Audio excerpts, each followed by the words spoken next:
Teologi. Jika teman-teman mendengar kata itu, apa yang muncul di benaknya teman-teman?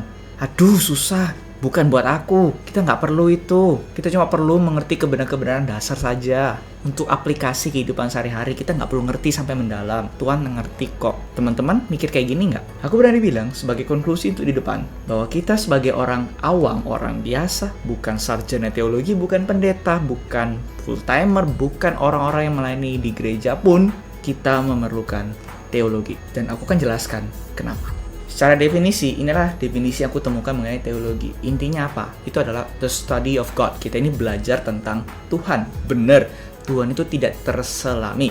Tetapi, kita nggak boleh jadi orang itu yang naif gitu loh. Bukan berarti karena Tuhan itu tidak terselami, artinya kita ini nggak mungkin mengerti apapun tentang Tuhan. Itu salah besar. Justru, karena Tuhan itu tidak terselami, apa yang bisa kita ketahui tentang Tuhan, untuk kita ini bisa ikut Tuhan dengan lebih baik, kita pelajari. At least that's my definition dari teologi. Kita berusaha mengenal Tuhan. Dan ngomong-ngomong soal mengenal Tuhan, ya apa caranya kita mengenal Tuhan? Aku bisa bikin kategori itu menjadi 3 untuk kita bisa mengenal Tuhan. Yaitu apa? Pengalaman. Pengalaman itu pun sendiri bisa macam-macam ya. Lewat kita ini ditegur Tuhan, kita ini ditolong sama Tuhan, lewat menjalani hidup sehari-hari dengan Tuhan, dengan kita ini menuruti firman Tuhan, perintahnya Tuhan, jangan kita membunuh, kita belajar mengasihi. Dengan menuruti perintah Tuhan seperti ini, kita pun belajar mengenal Tuhan. Dan juga gak kalah penting apa? Dengan kita ini membaca dan merenungkan firman Tuhan. Jadi mengerti apa yang firman Tuhan ajarkan mengenai kita, ataupun mengenai Tuhan itu sendiri, dan apa yang Dia mau. Ini semua adalah cara kita mengenal Tuhan. Dan teman-teman tahu cara berpikir yang aku coba jabarkan di awal, kalau kita ini nggak perlu teologi, kita nggak perlu mengenal Tuhan sampai gimana lewat teologi yang dalam. Kalau kita punya cara pikir seperti itu, artinya apa? Artinya kita itu meremehkan cara yang ketiga, itu membaca, merenungkan, dan mengerti kebenaran firman Tuhan yang mendalam untuk hidupnya kita. Dan tentang Tuhan of course.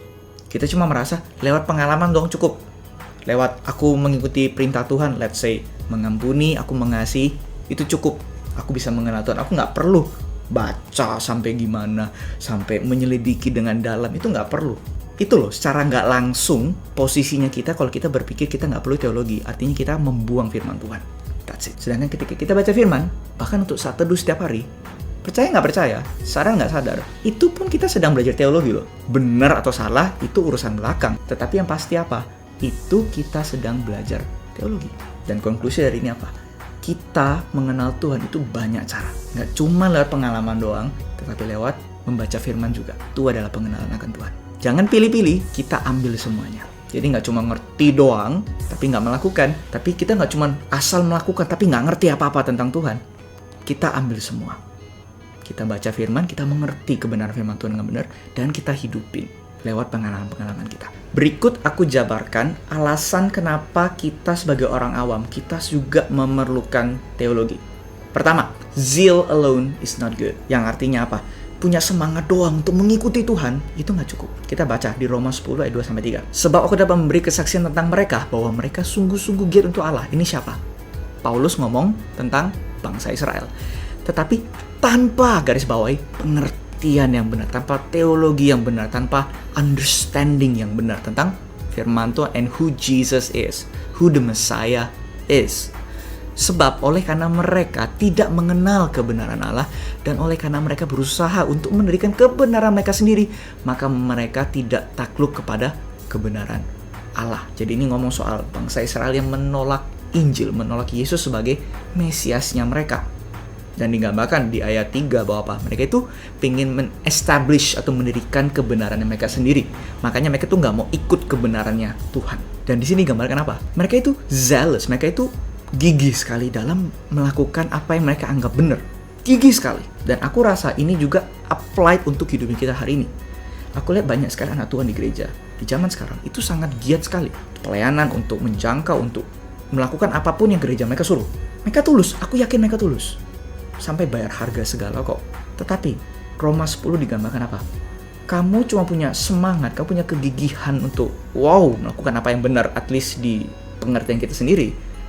Itu pun gak cukup, itu pun gak baik. Karena dalam konteks bangsa Israel, mereka tuh gigih banget. Paulus akui, gigih sekali. Tetapi mereka salah. Mereka gak punya kebenaran yang sejati.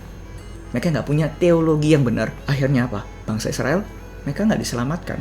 At least for now. Karena mereka nggak punya Injil yang benar. Mereka menolak Yesus. Sedangkan firman Tuhan mengatakan Yesus itu satu-satunya jalan menuju Bapa. Gak ada satupun dapat mengakses Bapa kalau nggak melewati dia. Jadi sama kayak kita. Kita menolak teologi yang benar. Meskipun kita ini gigih dengan apapun yang kita lakukan hari ini. Menurut firman Tuhan ini, kita salah. Itu nggak bisa. Di mata Tuhan, itu tetap nggak valid. Karena bukan soal exactly tentang pengetahuannya. Bukan soal itu. Tetapi ini soal sikap hati kita yang menolak untuk mengerti kebenarannya Tuhan. Menolak hatinya Tuhan. Karena kebenaran Tuhan itu adalah hatinya Tuhan itu sendiri. Dengan menolak teologi, dengan menolak pengenalan akan Tuhan yang benar seperti ini, kita menolak untuk mengenal Tuhan dengan benar. Itu loh masalahnya di situ. Alasan berikutnya kenapa kita perlu teologi, meskipun kita orang awam. Karena firman menganjurkan kita untuk menambah pengetahuan kita akan Tuhan. 2 Petrus 1 ayat 5. Justru karena itu kamu harus dengan sungguh-sungguh, dengan sungguh-sungguh nih, berusaha untuk menambahkan kepada imanmu kebajikan, dan kepada kebajikan pengetahuan. Bahasa Inggrisnya itu ada faith, ada goodness, and knowledge. Jadi kita sudah punya iman, kita tambahkan namanya kayak kebajikan. Jadi kayak good deeds, perbuatan baik bahasa kasarannya.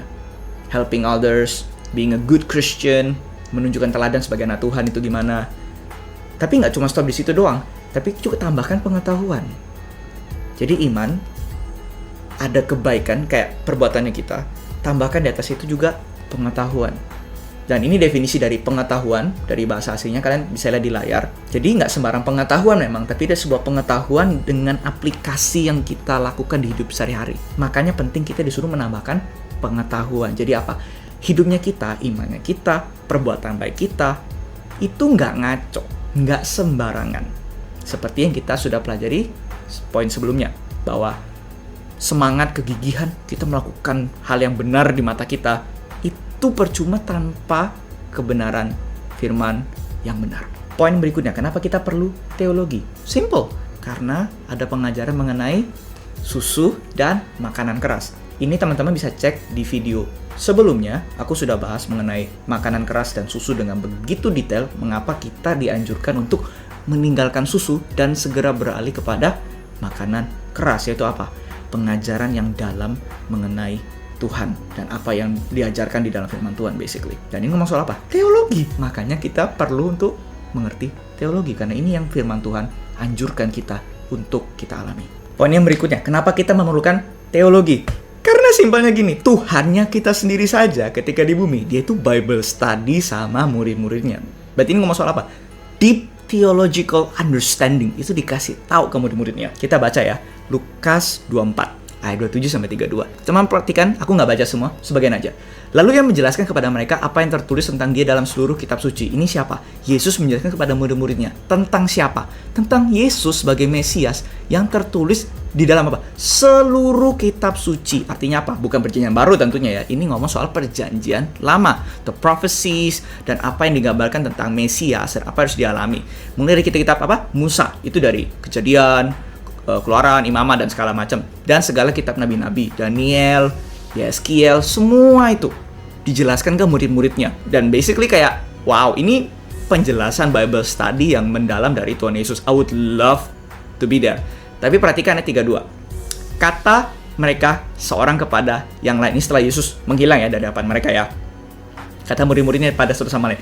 Bukankah hati kita ini berkobar-kobar ketika ia berbicara dengan kita di tengah jalan dan ketika ia menerangkan kitab suci kepada kita? Wait a minute. Hati mereka terbakar berkobar-kobar karena apa? Karena Yesus bareng dengan mereka? Not exactly. Di sini dijelaskan alasannya kenapa hati mereka berkobar-kobar. Perhatikan. Ketika ia berbicara, aku pernah dengar ada orang itu bilang di ayat sebelumnya. Jadi waktu ia duduk makan dengan mereka, ia mengambil roti, mengucap berkat, memecah-mecah, bla bla bla. Itu hati mereka berkobar-kobar. Wait a minute. Kita nggak boleh asal ngaco, asal interpretasi begitu tanpa bukti yang kuat. Sedangkan di ayatnya sendiri itu dijelaskan alasannya kenapa murid-murid itu berkobar-kobar. Bukan karena Yesus itu memecahkan roti kasih mereka, bukan. Tapi karena apa? Ketika Yesus berbicara dengan mereka di tengah jalan. Bicara soal apa ini? Ya baca di ayat paling awal 27. Tentang bagaimana Yesus menjelaskan. Yesus di dalam perjanjian lama itu bagaimana? That's a very deep theological meaning. Itu disampaikan ke murid-muridnya. Itulah alasan kenapa murid-murid itu hatinya berkobar-kobar. Ketika aku Bible study dan mengerti semua ini, aku mengalami apa yang firman Tuhan katakan. Jadi siapa bilang, kamu Bible study, kamu nggak bisa mengalami apa-apa? Itu salah besar. Itu salah besar. Itu orang-orang yang nggak pernah Bible study, kemudian bilang. Orang yang beneran genuine Bible study, yang bukan untuk menambah pengetahuan semata, tapi benar-benar aku pengen mengenal Tuhan, akan mengalami apa yang firman Tuhan katakan di Lukas ini. Ya apa? Hati mereka berkobar-kobar. Karena kayak, wow, kayak ada kebenaran yang dibukakan di mata murid-muridnya. Ini loh alasan kenapa kayak kita ini mesti mengerti teologi. Karena kita akan mengalami apa yang firman Tuhan katakan di sini. Hati kita yang berkobar-kobar. Kita semangat mengikuti Tuhan. Jadi kita nggak perlu kok ikut dijamah sama Tuhan. Ketika menyembah dan segala macam. Bisa. But there's another way. Kita juga semakin berapi-api mengikuti Tuhan. Lewat apa? Bible study. We need theology. Last but not least, ada kebenaran-kebenaran tertentu yang kita nggak akan pernah mengerti, at least dengan benar, kalau kita nggak memiliki teologi yang kuat. Contohnya apa? Tentang, let's say, gimana Tuhan itu mengeraskan hatinya Firaun. Kita kan nggak tahu tuh. Kita menjelaskannya bagaimana. Apakah Tuhan jahat? Apakah Firaunnya yang gimana? Kita nggak tahu. Unless kita belajar tentang teologi, kita akan mengerti. Dan juga tentang apa, let's say. Tentang bagaimana manusia itu dalam pernikahan, let's say. Itu punya perannya seperti itu. Kenapa kok wanita itu mesti tunduk pada suami, suami mengasihi istri? Itu kenapa alasannya? Kalau kita nggak punya teologi yang benar, yaitu menggambarkan bahwa suami menggambarkan Kristus dan istri menggambarkan jemaat. Gimana suami, Kristus itu mengasihi jemaat, dan jemaat, which is istri, itu tunduk kepada Kristus. Ini teologi banget, guys. Kita nggak akan mengerti kalau kita nggak punya teologi. Dan I hope ini explain ke kita dan memberikan alasan kenapa kita memerlukan teologi. Mungkin teman-teman bisa nggak setuju, that's fine. Tapi teman-teman itu bisa mengerti. Kenapa aku berani bilang teologi itu kita perlukan, bahkan sebagai orang biasa, anak Tuhan, kita perlu mengerti teologi. Dan inilah alasan-alasannya. Jadi aku ajak setiap kita, jangan takut mengenal teologi. Because we've been doing it for years anyway, sejak kita kenal Tuhan. Cuman kita perlu lakukan dengan benar, dengan hati yang benar. Bukan buat sekedar nambah pengetahuan, tapi dengan kerinduan Tuhan, aku ingin mengenal Engkau dengan benar. Aku nggak mau ngaco hidupku, aku nggak mau ngaco mengenalmu. Tolong aku Tuhan. Jika itu attitude kita, aku yakin Tuhan akan bawa kita jauh. Bukan menjadi orang ahli Taurat, bukan ahli Farisi, tapi menjadi Paulus dan Yesus di zaman sekarang. Yaitu apa? Orang-orang yang mengerti firman, tapi juga powerful, mencintai Tuhan dan mengikuti Tuhan dengan sungguh-sungguh.